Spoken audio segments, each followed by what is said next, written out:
Living age expectancy ತುಂಬ high ಆಗ್ತಾ ಇದೆ. ಸೊ ನಾವು ತುಂಬ ಮುಂಚೆ ನಮ್ಮ ಅಜ್ಜ ನಮ್ಮ ತಂದೆಯವರು ಬದುಕೋಕ್ಕಿಂತ ಜಾಸ್ತಿ ವರ್ಷ ಬದುಕ್ತೇವೆ, ಒಂದು ಕಾರಣ. ಎರಡನೇ ಕಾರಣ ಪಾರ್ಟಿಸಿಪೇಷನ್ ಇಲ್ಲ. ನಮ್ಮದು ಎಲ್ಲಿ ತನಕ ಹೆಣ್ಮಕ್ಳು ಆ್ಯಕ್ಟಿವಾಗಿ ಪಾರ್ಟಿಸಿಪೇಟ್ ಮಾಡಲ್ಲ, ನಮ್ಮ ದೇಶ ಡೆವಲಪ್ಡ್ ಕಂಟ್ರಿ ಆಗೋಕ್ಕೆ ಸಾಧ್ಯನೇ ಇಲ್ಲ. ನಾವು ಎಷ್ಟೇ IT BT ಅನ್ಬೋದು, ಎಷ್ಟೇ ಟೆಕ್ನಾಲಜಿ ಇದ್ದರು. ಹೆಣ್ಮಕ್ಳಿಗೆ ಪೇಷನ್ಸ್ ಜಾಸ್ತಿ. ಇನ್ಫ್ಯಾಕ್ಟ್ ಹೆಣ್ಮಕ್ಳು ಗಂಡು ಮಕ್ಳಿಗಿಂತ ಜಾಸ್ತಿ ಎಕ್ವಿಪ್ಡ್ ಇದ್ದಾರೆ ಅಥವಾ ಡಿಸರ್ವಿಂಗ್ ಇರ್ತಾರೆ. ಅವ್ರು ಇನ್ವೆಸ್ಟ್ಮೆಂಟ್ ಮ್ಯಾನೇಜ್ಮೆಂಟನ್ನು ಇನ್ನೂ ಚೆನ್ನಾಗಿ ಮಾಡ್ತಾರೆ. ಯಾಕೆ ಅಂತ ಹೇಳಿದರೆ ಅವರಿಗೆ ಮೊದಲನೇದಾಗಿ ಪೇಷನ್ಸ್ ಇರ್ತದೆ, ಅವ್ರಿಗೆ ಗಂಡು ಮಕ್ಳಿಗಿಂತ ಬೆಟರ್ ಟೆಂಪರ್ಮೆಂಟ್ ಇರ್ತದೆ. ನೀವು ಈಗ ನಿಮ್ಮ ಪರಿಸ್ಥಿತಿ ಏನಿದೆ ಅನ್ನೋದನ್ನು ನೀವು ಫ್ಯಾಮಿಲಿ ಕೂತ್ಕೊಂಡು ಡಿಸ್ಕಸ್ ಮಾಡಬೇಕು. ನಮ್ದು ಇವಾಗ ಏನಿದೆ, ನಮ್ಮದು ಆದಾಯ ಎಷ್ಟುಂಟು, ನಮ್ಮದು ಖರ್ಚು ಎಷ್ಟುಂಟು, ನಮ್ಮದು ಸಾಲಗಳೆಷ್ಟಿದೆ, ನಮ್ಮದು ದುಡ್ಡು ಎಲ್ಲಿ ಹೋಗ್ತಾ ಇದೆ. ಇದಕ್ಕೆ ನಾವು ಫೈನಾನ್ಸ್ ಫೀಲ್ಡಲ್ಲಿ ಕ್ಯಾಶ್ ಫ್ಲೋ ಅಂತ ಕರಿತೇವೆ ನಾವು. ಇದನ್ನು ನೀವು ದಯವಿಟ್ಟು ಫಸ್ಟು ಮನಗಂಡಬೇಕು. ಗೋಲ್ ಬೇಸ್ಡ್ ಇನ್ವೆಸ್ಟ್ಮೆಂಟ್ಸ್ ನಮ್ಮ ಜನ ಮಾಡ್ತಾ ಇಲ್ಲ, ಸಾಕಷ್ಟು ಜನ ಗೋಲ್ ಬೇಸ್ಡ್ ಮಾಡ್ತಾ ಇಲ್ಲ.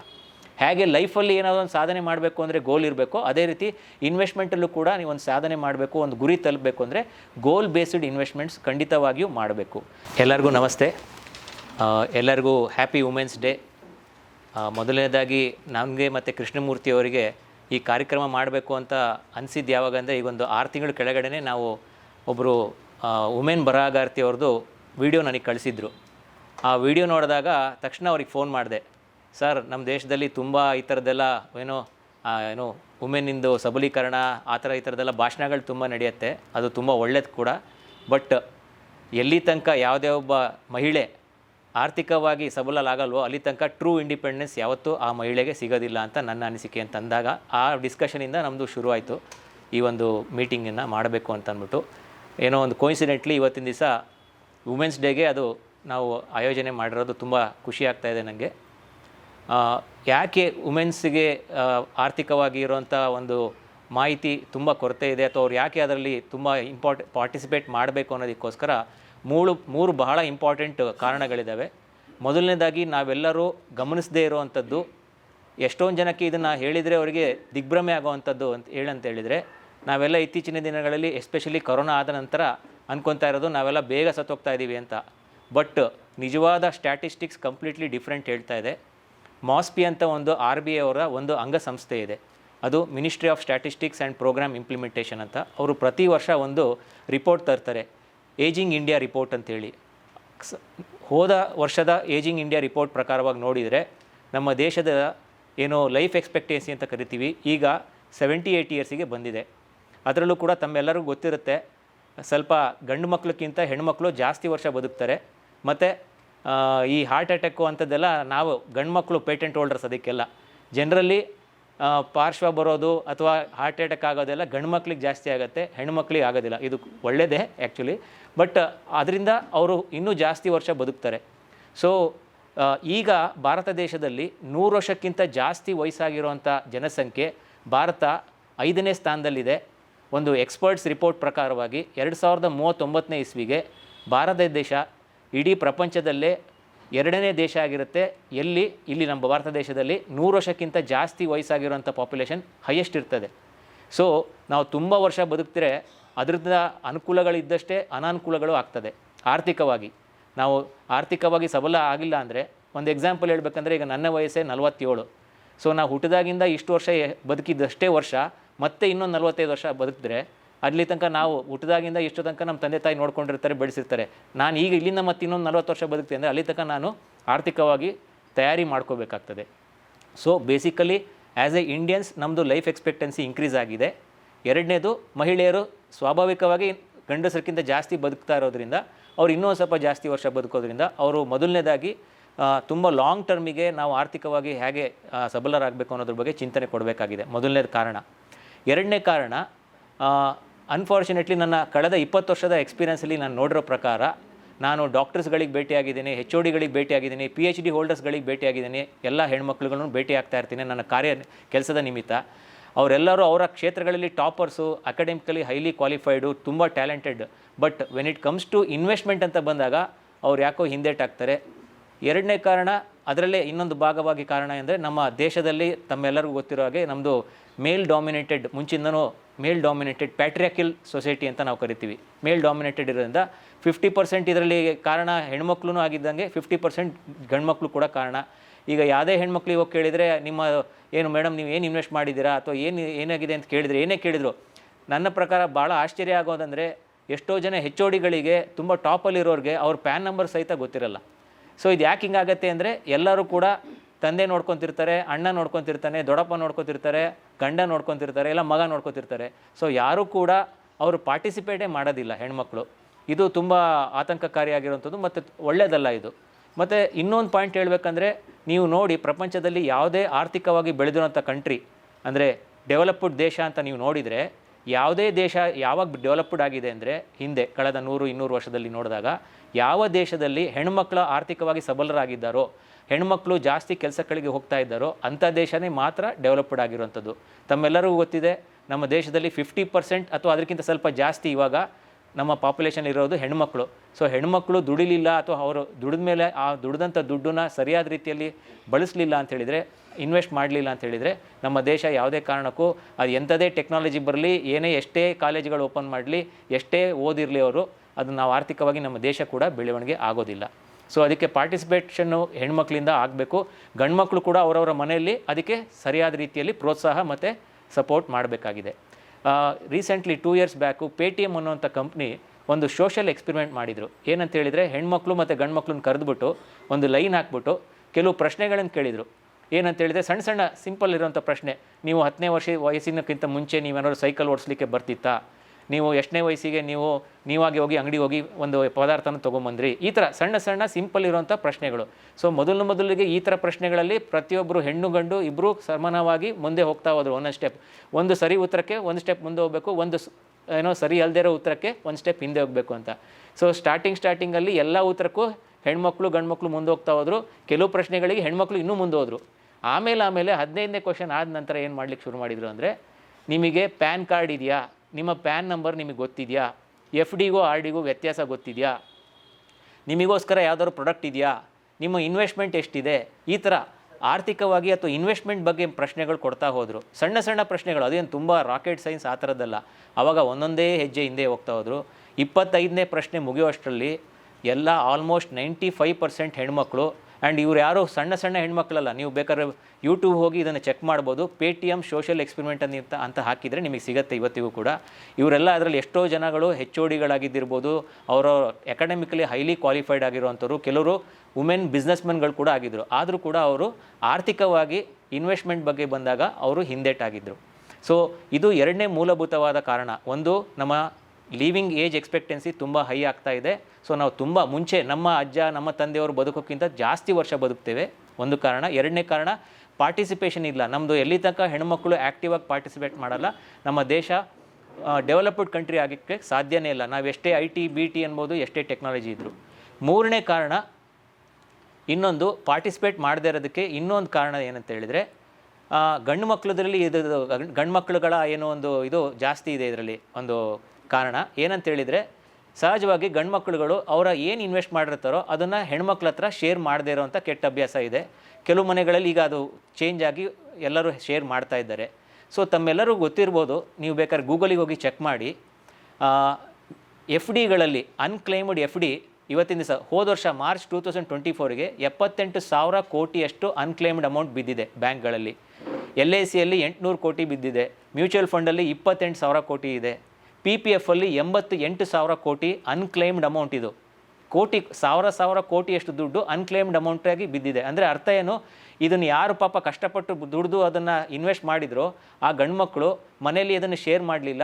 ಹೆಣ್ಮಕ್ಳು ಕೂಡ ಆ ಗಂಡ್ಮಕ್ಳಿಗೆ ಕೇಳಲಿಲ್ಲ, ಅಥವಾ ಅವ್ರು ಕೇಳಿದಾಗ ಇವರು ಬೈದಿರ್ಬೋದು, ಗೊತ್ತಿಲ್ಲ ನನಗೆ. ಬಟ್ ಇದೆರಡು ಕಾರಣಗಳಿಂದ ಅನ್ಕ್ಲೈಮ್ಡ್ ಅಮೌಂಟು ಹತ್ತತ್ರವಾಗಿ 2 ಲಕ್ಷ ಕೋಟಿಯಷ್ಟು ಅನ್ಕ್ಲೈಮ್ಡ್ ಅಮೌಂಟು ಬ್ಯಾಂಕ್ಗಳಲ್ಲಿ ಸಿಗಾಕೊಂಡಿದೆ. ಆ ಯಾರ ಉದ್ದೇಶವಾಗಿ ಅದನ್ನು ಮಾಡಿದ್ರೋ ಪಾಪ ಅವ್ರಿಗೆ ತಲುಪಿಲ್ಲ ದುಡ್ಡು. ಸೊ ಇದರಿಂದ ಆ ಫ್ಯಾಮಿಲಿಗಳಿಗೆ ಒಳ್ಳೆಯದಾಗೋದಿಲ್ಲ. ಸೊ ಈ 3 ಮೂಲಭೂತ ಕಾರಣಗಳಿಗೋಸ್ಕರವಾಗಿ ಹೆಣ್ಮಕ್ಳು ಇನ್ನು ಮುಂದಿನ ದಿನಗಳಲ್ಲಿ ಜಾಸ್ತಿ ಹೆಣ್ಮಕ್ಳು ಆ್ಯಕ್ಟಿವ್ ಆಗಿ ಪಾರ್ಟಿಸಿಪೇಟ್ ಮಾಡಬೇಕು. ಮನೆಗಳಲ್ಲಿ ಅವರು ಡಿಸ್ಕಷನಲ್ಲಿ ಎಂಟ್ರ್ ಆಗಬೇಕು. ನಾನೇ ನನ್ನ ಕಾರ್ಯನಿಮಿತ್ತವಾಗಿ ಎಷ್ಟೊಂದು ಜನ ಕಸ್ಟಮರ್ಗಳ ಮನೆಗೆ ಹೋದಾಗಲೂ ಕೂಡ, ಮೇಡಮ್ ನೀವು ಬನ್ನಿ ಕೂತ್ಕೊಳ್ಳಿ, ಸ್ವಲ್ಪ ಡಿಸ್ಕಷನ್ ಮಾಡೋಣ, ಸರ್ ಇದ್ದಾರಲ್ಲ ಅವ್ರ ಜೊತೆಗೆ ಅಂದರೆ, ಎಲ್ಲ ಬಿಡ್ರಿ, ಎಲ್ಲ ನಮ್ಮ ಸರೇ ನೋಡ್ಕೋತಾರೆ, ಅವ್ರಿಗೆ ಗೊತ್ತು, ಅವರೇ ನೋಡ್ಕೋತಾರೆ ಅಂತ ಅಂದ್ಬಿಡ್ತಾರೆ. ಅದು ನನ್ನ ಪ್ರಕಾರ ತಪ್ಪು. ಇನ್ಮೇಲಿಂದ ನೀವು ಕೂತ್ಕೊಳ್ಳಿ. ಸ್ಟಾರ್ಟಿಂಗಲ್ಲಿ ನಿಮ್ಗೆ ಅರ್ಥ ಆಗದೆ ಇರ್ಬೋದು, ತೊಂದರೆ ಇಲ್ಲ. ಬಟ್ ನೀವು ಭಾಗವಹಿಸೋಕ್ಕೆ ಶುರು ಮಾಡಿ. ಯಾರಿಗೂ ಕೂಡ ಮೊದಲನೇ ದಿನವೇ, ಗಂಡಸರಿಗೂ ಕೂಡ ಮೊದಲನೇ ದಿನವೇ ಎಲ್ಲದೂ ಗೊತ್ತಿರಲ್ಲ, ಅವರು ಕೂಡ ಹಂತವಾಗಿ ಕಲ್ತು ಬಂದಿರ್ತಾರೆ. ಸೊ ನೀವು ಅವ್ರ ಜೊತೆ ಭಾಗವಹಿಸಿ ಚರ್ಚೆ ಮಾಡಿ ಆಮೇಲೆ ನಿಮ್ಮ ಏನು ಫ್ಯಾಮಿಲಿಗೆ ಯಾವುದು ಒಳ್ಳೆಯದೋ ಆ ನಿರ್ಧಾರಗಳನ್ನು ತೊಗೊಳಕ್ಕೆ ನೀವು ಪಾರ್ಟಿಸಿಪೇಟ್ ಮಾಡಿದಾಗ ಚೆನ್ನಾಗಿರ್ತದೆ. ಭಾಳ ಇಂಪಾರ್ಟೆಂಟ್ ಅಥವಾ ಒಂದು ಆಶ್ಚರ್ಯವಾಗಿರೋ ಕುತೂಹಲವಾಗಿರೋ ವಿಚಾರ ಅಂದರೆ ನಮ್ಮ ಸನಾತನ ಧರ್ಮದಲ್ಲಿ ದುಡ್ಡಿನ ದೇವತೆಯೇ ಹೆಣ್ಮಗಳು. ಪ್ಲಸ್ ಇವತ್ತು ಕೋಇನ್ಸಿಡೆಂಟ್ಲಿ ನಮ್ಮ ದೇಶದಲ್ಲಿ ಫೈನಾನ್ಸ್ ಮಿನಿಸ್ಟರ್ ಕೂಡ ಹೆಣ್ಮಗಳಿದ್ದಾರೆ, ನಿರ್ಮಲಾ ಸೀತಾರಾಮನ್ ಅವರು. ಸೊ ನಾವು ಆಲ್ರೆಡಿ ನಮ್ಮ ದುಡ್ಡಿನ ದೇವರನ್ನೇ ದೇವತೆ ಮಾಡಿದ್ದೀವಿ. ಅಂಥದ್ರಲ್ಲಿ ಇದನ್ನೆಲ್ಲ ಸಣ್ಣ ಸಣ್ಣ ವಿಚಾರಗಳು ಹ್ಯಾಂಡಲ್ ಮಾಡದೇ ಇರೋವಂಥ ಏನೂ ಇಲ್ಲ.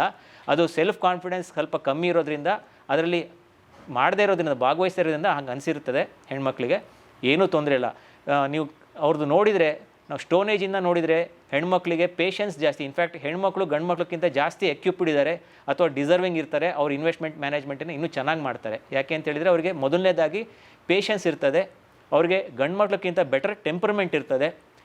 ಮೂರನೇದು ಭಾಳ ಮುಖ್ಯ, ಅವರು ಯಾವುದೇ ನಿರ್ಧಾರ ತೊಗೊಳ್ಳೋಕ್ಕಿಂತ ಮುಂಚೆ ಹಿಂದೆ ಮುಂದೆ ಎಲ್ಲ ನೋಡಿ ತೊಗೊಳ್ತಾರೆ. ನಿಮಗೆಲ್ಲ ಗೊತ್ತಲ್ವ, ಶಾಪಿಂಗ್ ಹೋದಾಗ ಎಷ್ಟು ಟೈಮ್ ವ್ಯದಿಸ್ತಾರೆ ಅಂತ.